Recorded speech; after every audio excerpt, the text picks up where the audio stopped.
కాబట్టి అక్కడ మ్యూటేషన్స్ లేకపోతే ఇతరత్ర పాస్బుక్స్ పట్టదారు పాస్బుక్స్ ఇలాంటివన్నీ కూడా ఉంటాయి. బట్ మన దగ్గరకు వచ్చేటప్పటికి ఎక్కువగా ప్రధానంగా ఉండేటువంటి సమస్యలు ఇళ్ల పట్టాలు. ఆల్రెడీ ఇల్లు కట్టుకున్నాం, ఎన్నో ఏళ్ళ నుంచి ఉన్నాం కాబట్టి ఇళ్ల పట్టాలు ఇవ్వాల్సి వస్తే అది ప్రభుత్వ భూమి అయితే నేరుగా గతంలోనే 296 ఇచ్చాం. ఆ 296 ద్వారా చాలా మందికి పట్టాలు ఇచ్చాం.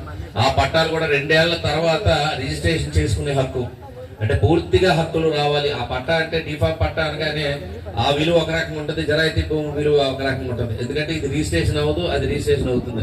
అందుకని దానికి కూడా 2 ఏళ్ల తర్వాత వాళ్ళకి ఇచ్చిన పట్టాకి పూర్తి స్థాయి హక్కులు కలిగించే విధంగా ఆ రోజు పట్టాలు ఇచ్చాం. గత ప్రభుత్వం దాన్ని అమలు చేయలేదు. మళ్ళీ మన ప్రభుత్వం వచ్చాం. డెఫినెట్ గా ఎవరికైతే 296 ద్వారా లేకపోతే 388 ద్వారా ఇచ్చినటువంటి పట్టాలని పూర్తి హక్కులు కలిగే విధంగా వాళ్ళకి రిజిస్ట్రేషన్ సౌకర్యం కలిగే విధంగా త్వరలోనే నిర్ణయం తీసుకుంటే ఎవరైనా ఉన్నా ఆ పట్టాలు ఇప్పుడు మీరు అర్జీ పెట్టుకోవచ్చు.